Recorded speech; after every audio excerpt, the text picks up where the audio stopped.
America మన దేశంపై మరోసారి తన ద్వేషాన్ని, అబద్ధపు ప్రచారాన్ని మొదలుపెట్టింది.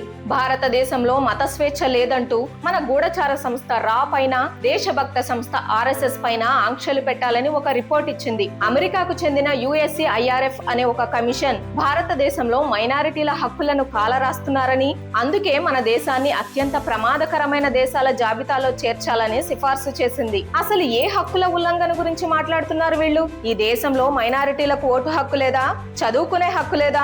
వాళ్లకు ప్రభుత్వ పథకాలు అందడం లేదా?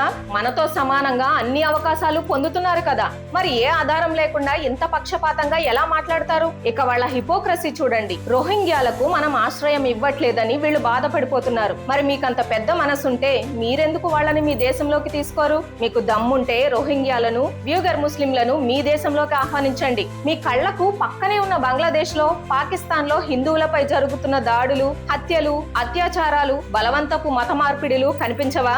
వాళ్ల గురించి ఎందుకు మీ నోరు పెగలదు? ఎప్పుడు భారతదేశాన్నే ఎందుకు టార్గెట్ చేస్తారు? అన్నింటికంటే పెద్ద కామెడీ ఏంటంటే ఈ గొడవలోకి మన గూఢచార సంస్థ రాని లాగడం. రాకి మతానికి సంబంధం ఏంటి? రా అనేది మన దేశ భద్రత కోసం పనిచేసే సంస్థ. దానికి మతంతో పని లేదు. ఈ కనీస జ్ఞానం కూడా మీకు లేదా? ఒక్క విషయం గుర్తుపెట్టుకోండి, భారతదేశాన్ని బలహీనపరచాలని చూడటం ఆపండి. ఇది నేపాల్, వెనెజులా లేదా ఇరాన్ కాదు, ఇది భారతదేశం. ఇలాంటి పనికి మాలిన అబద్ధపు రిపోర్టులతో మీరు మమ్మల్ని ఏమీ చేయలేరు. ఈ కుట్రపై మీ అభిప్రాయం ఏంటో కామెంట్స్ లో చెప్పండి. ఈ వీడియోను అందరికీ షేర్ చేసి నిజాన్ని నలుగురికి తెలియచేయండి. జై హింద్. ఈ విషయం గురించి ఇంకా క్లియర్ గా తెలుసుకోవాలి అంటే ఫుల్ వీడియో చూడండి.